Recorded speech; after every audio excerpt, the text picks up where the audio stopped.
a pasar a las preguntas, así es que voy a coger unos 4 turnos de palabra. A ver, por ahí. ¿Más manos? Yo había pedido, no sé si estoy... Y ya está. Vale, bueno, pues Romina, por allí.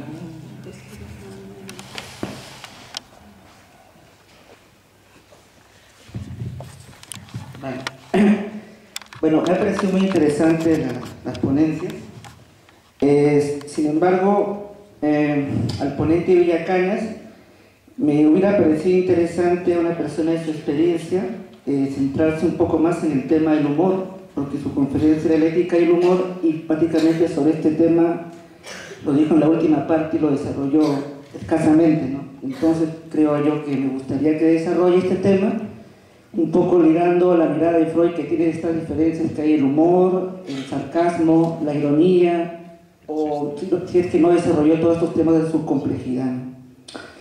Por otro lado, me pareció interesante los conferencistas, porque el señor Villacañas parecía el padre y el otro ponente parecía el hijo, y se estaba viendo la aprobación del otro, el señor Villacañas le interrumpía al otro chico, y etcétera. Me pareció muy interesante esa forma de diálogo que tenían, ¿no? Y bueno, el tema donde sí me voy a hacer una pregunta, aparte que desarrolle el tema un poquito del humor, porque es la ponencia del señor Villacañas y me gustaría que desarrolle esa parte, que no la desarrolló completamente, pero donde sí me voy a meter es en esta pregunta, ¿no? Uno puede pensar que puede ser cuestión, es un tema debatible el deseo, ¿vale? Como que está ligado a una prohibición, ¿no? Pero cuando usted dice que se constituye el ser humano con el sentimiento de culpa, me parece una visión bastante judeo-cristiana, o incluso ligado a una tradición de cosmovisión parecida a la judeo-cristiana como la islámica, ¿no? Pero el concepto de sentimiento de culpa, bajo una concepción, por ejemplo, de la cultura china, taoísta, o bajo otros conceptos que no son dentro de la visión judeo-cristiana, pues no sé, ¿no? Me parece una visión bastante sesgada, ¿no? Y lo último es que, no, es muy bonito que haga gestos, ¿no? Y porque para mucha gente considera que el psicoanálisis, yo no soy psicoanalista y siempre me he dejado ya por mis colegas que dicen que el psicoanálisis es literatura de ciencia ficción, ¿no? Pero en todo caso, no hay que tomar en cuenta, creo que las cosas literalmente, ¿no? Porque veo que ustedes se citan como si fueran pastores evangélicos a Freud y cada uno tiene una interpretación muy interesante, ¿no? Yo solamente quiero decir una anécdota. Cuando una vez le preguntaron a Freud por qué fumaba cigarrillos, y él dijo, bueno, fumar cigarrillos no tiene ninguna connotación más que fumar cigarrillos. O sea, cuando le toca a él ya no hay muchas disertaciones de su desarrollo. Bueno, el tema es el humor, y que me desarrolle un poco más este tema ligado al sentimiento de culpa con lo humano, porque tal como lo desarrolló, me pareció que usted le utilizó un lenguaje muy imperativo, ¿no? Sí, desde cierto punto de vista no todas las culturas tienen conciencia de culpa. La cultura musulmana no tiene conciencia de culpa. No existe esto para la cultura musulmana. Si uno es un buen musulmán y cumple los mandamientos y hace lo que impone el Corán, no hay conciencia de culpa. Esto significa que es posible que el confucianismo tampoco tenga conciencia de culpa. Tiene culpa, pero es posible que no tenga conciencia de culpa. Yo, naturalmente, he comenzado hablando que el ser humano no tiene naturaleza, y he comenzado diciendo que Freud considera que todo se juega en ese cruce de biología e historia, y no todas las culturas tienen la misma historia. Es más, hay muchas culturas que se han especializado en eliminar la conciencia de culpa. Freud, en Moisés, dice que el judaísmo se ha quedado como una anticualla cultural justamente porque no ha sabido superar la conciencia de culpa. El éxito inmenso de Pablo de Tarso consistió exactamente en que permitió que sociedades enteras atravesadas por la angustia pudieran vivir sin conciencia de culpa. Así que usted tiene toda la razón. La conciencia de culpa no es una estructura universal del ser humano, pero yo prefiero a los seres humanos que tienen conciencia de culpa. Genera migrañas habitualmente, pero creo que la conciencia de culpa está íntimamente vinculada con algo de lo que no queremos poner encima de la mesa, ¿no? Que es que aquello que hay más allá de la ley, es la omnipotencia, el anhelo profundo de omnipotencia. Y, evidentemente, esto que significa, por otros medios, soberanía, tiranía, no tiene conciencia de culpa. Una vez más.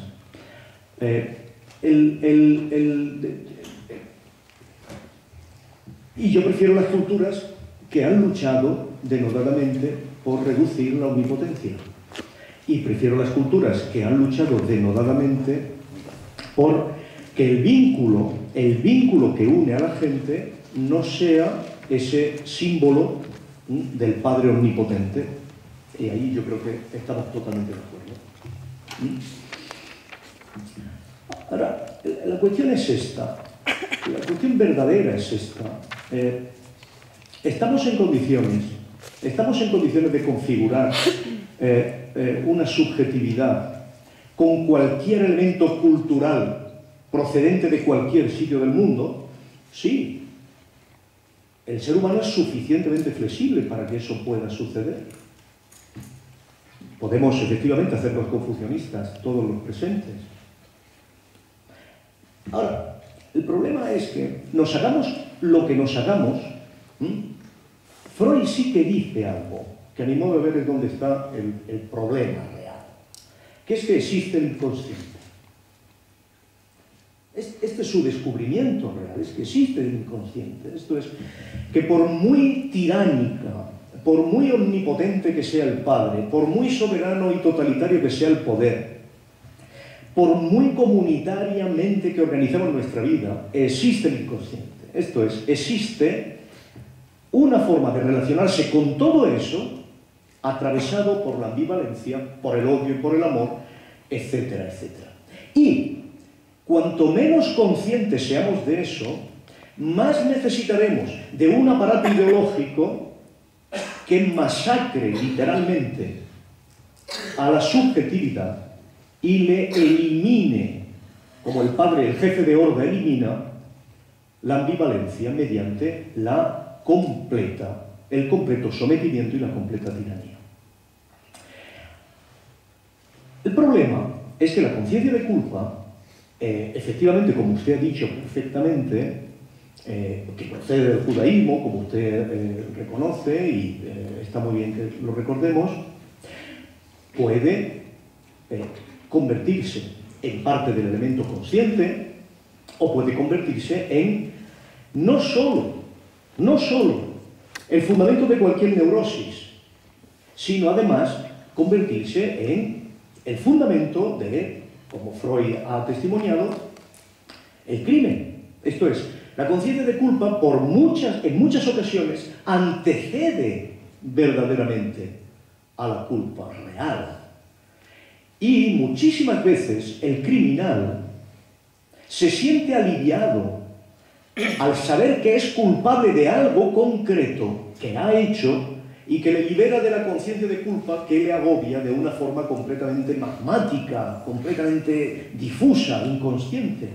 Esto es lo que muchos análisis acerca de lo que es un criminal permiten.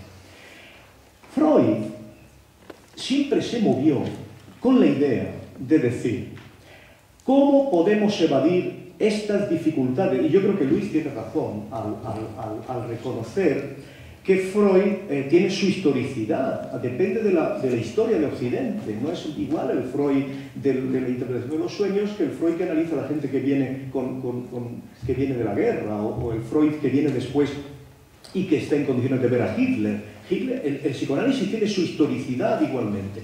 Pero Freud intentaba evadir, a mi modo de ver, tres cosas a la vez. Tres cosas a la vez.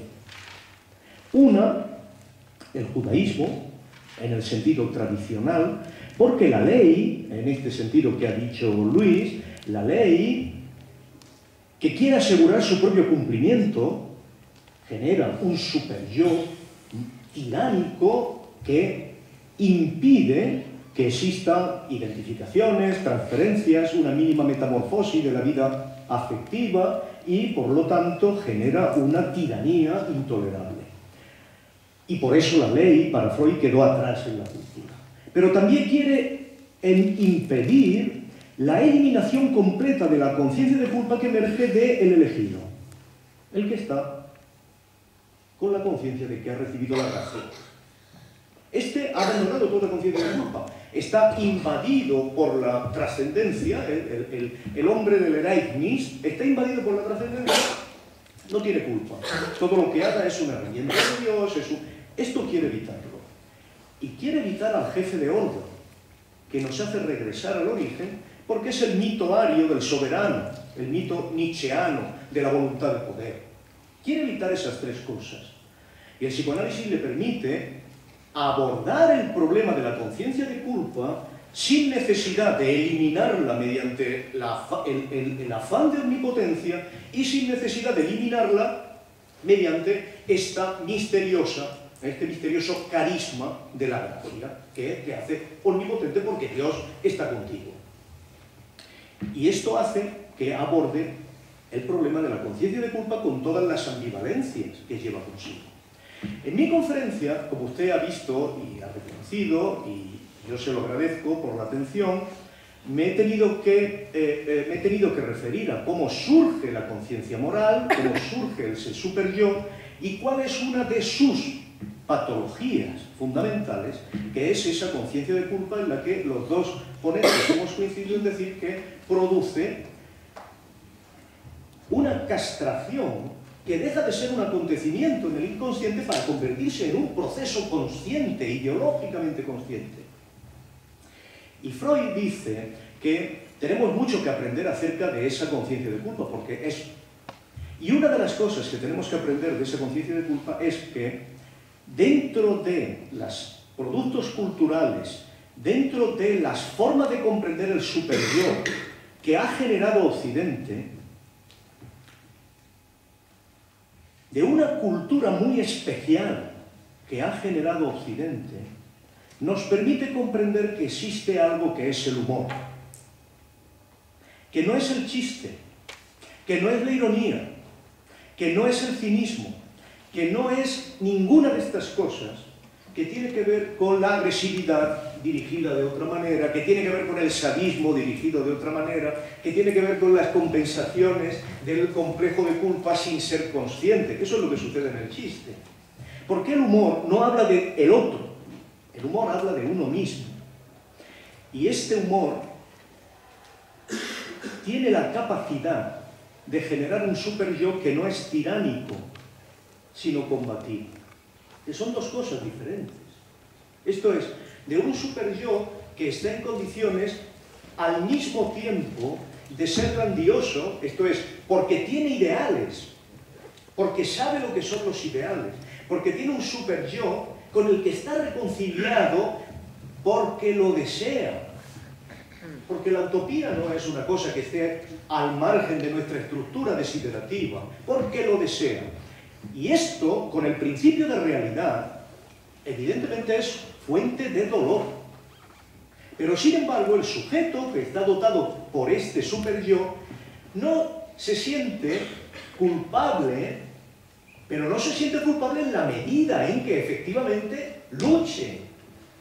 No se siente culpable en la medida en que tenga el sentimiento profundo de que está con Dios, sino en la medida en que lucha por el ideal. Padece, es un sentimiento muy sutil, padece pero goza. Y esto tiene que ver con el hecho de que el superyo no siempre es la estructura tiránica que pensamos, sino que el superyo en el fondo constituye determinados legados culturales con los que nos vinculamos afectivamente.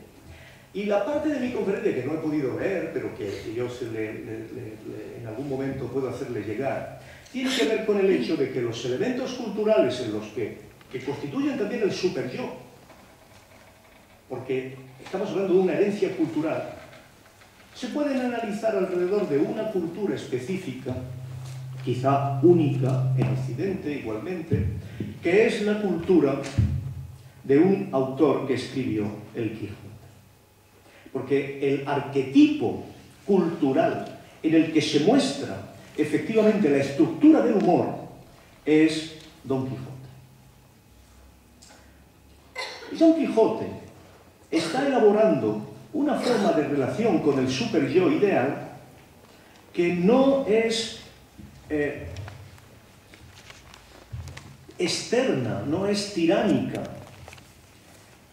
Le garantiza la salud de la reconciliación con la realidad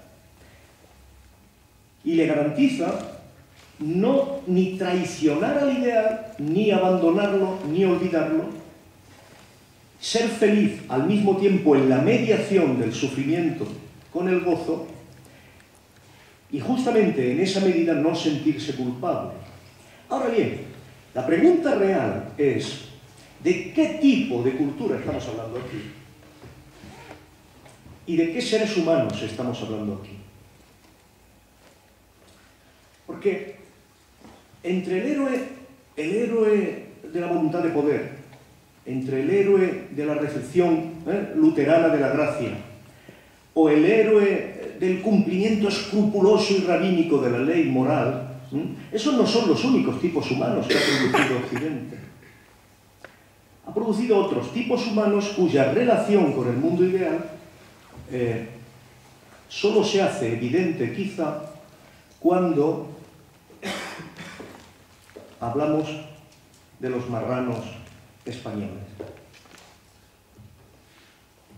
Y esto nos puede llevar a más de un minuto y no quiero que me maten, que es lo que debería hacer en un momento determinado, por violar esto continuamente. Bueno, antes de darle la palabra a Juan Domingo Sánchez Stock, ¿hay alguna pregunta más? ¿Hay alguna pregunta más para apuntarla? ¿No? Bueno, pues tiene la palabra Juan Domingo Sánchez Stock. Si tengo el micrófono también será más fácil de oír. Aquí está. Bueno, vamos. Hay que entender. Bueno, ahora sí. Bueno, claro, es un poco molesto responder a los significantes aquí emitidos en nombre del presunto autor Juan Bautista. Pero bueno, yo omito la autoría, me quedo con los significantes, con las tesis, y ya discutiremos Juan Bautista y yo cuando esté en forma, porque tengo cosas que contarle, más extensas que lo que pueda contar aquí. Hablando del comunitarismo, de la, por tanto, conciliación entre la virtud y la felicidad, me parece una interesantísima definición. Una interesantísima definición porque, a pesar del contexto cristiano del que se reclama este pensamiento, a lo que más se asemeja es al confucianismo. Se asemeja, bueno, más bien al taoísmo, para ser exactos, al taoísmo. El taoísmo, que como sabemos, en este momento es uno de los ingredientes ideológicos por un lado de la cultura New Wave y por otro lado una de las materias que se enseñan en las escuelas de administración de empresas, es decir, la doctrina de uno de los elementos del canon taoísta, que es el general Sun Tzu, ¿no?, de la guerra. Bien, el taoísmo es una teoría, la teoría social del taoísmo es una teoría de la sociedad armoniosa, ¿no?, de la sociedad armoniosa, ¿no? Y para esto, para que se comprenda un poco, quiero relatar, a propósito de la sociedad armoniosa, una bonita anécdota que contaba Slavoj Žižek después de un viaje a China, donde estuvo entrevistándose en Shanghái con un profesor de filosofía de allí, ¿no?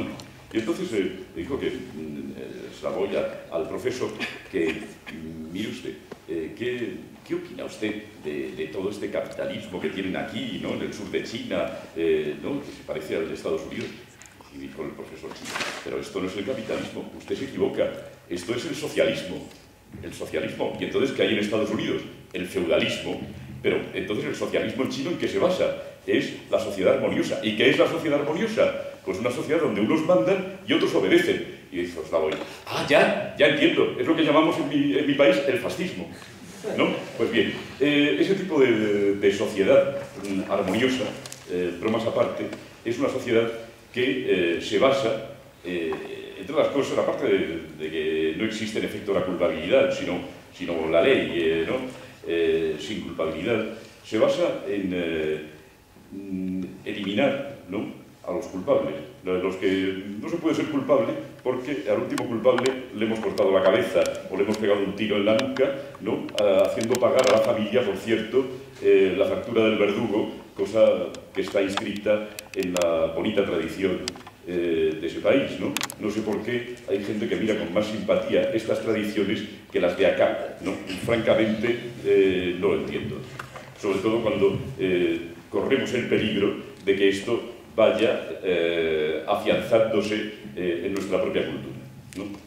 Es decir, ya un país que consideramos modelo, ¿no?, de todo esto, donde el neoliberalismo ha avanzado mucho más que aquí, los Estados Unidos, es con China también el campeón de la pena de muerte mundial, ¿no? Bueno, dicho esto, ¿no?, esa sociedad armoniosa es profundamente contraria, ¿no?, al cristianismo. Es decir, ¿qué demonios va a haber una asociación en una política cristiana entre la virtud y la felicidad? Eso es enteramente absurdo. Es absurdo desde San Agustín, desde la ciudad de Dios, ¿no? Está claro que la base de toda política es el pecado original, porque en el pecado original nuestros primeros padres... Es raro que además que Freud no hablara de este pequeño pasaje de la ciudad de Dios, donde explica cuál era la sexualidad de nuestros primeros padres en el paraíso. Una sexualidad perfectamente controlada, perfectamente orientada a la reproducción, lo que nos invita Benedicto XVI a seguir hoy día, ¿no? La sexualidad está del paraíso. Lo que pasa es que con el pecado original nosotros perdimos ese control de los órganos y los órganos, pues, se vieron regidos por la pulsión. Se vieron regidos por la pulsión. Naturalmente el término no lo utiliza así San Agustín, pero es un San Agustín muy freudiano. Es un San Agustín dominante. Claro. Lo que hace que la voluntad del hombre sea insuficiente para controlar la bestialidad y eso justifique la necesidad del soberano, de la política, etc. Lo cual, a su vez, justifica un poder indiscutible, un poder donde la racionalidad y la bestialidad son absolutamente indisociables.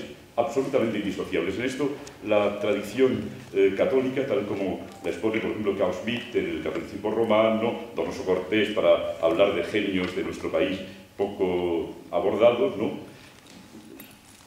siempre sostiene que la base de la política es el pecado original, ¿no?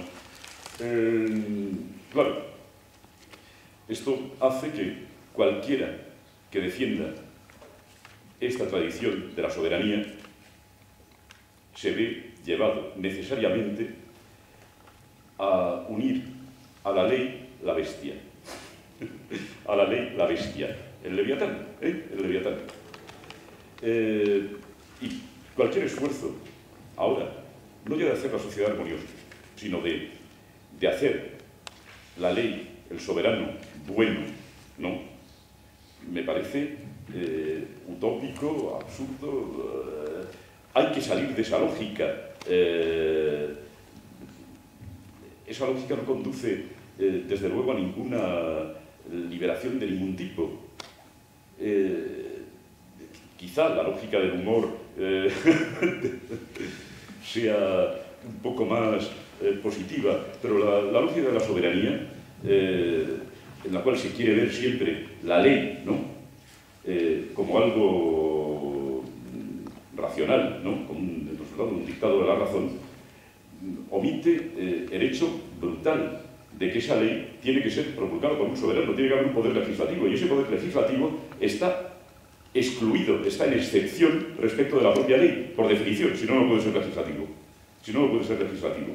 Entonces, querer mantener desde una posición de izquierda, que además se define como comunista, ¿no?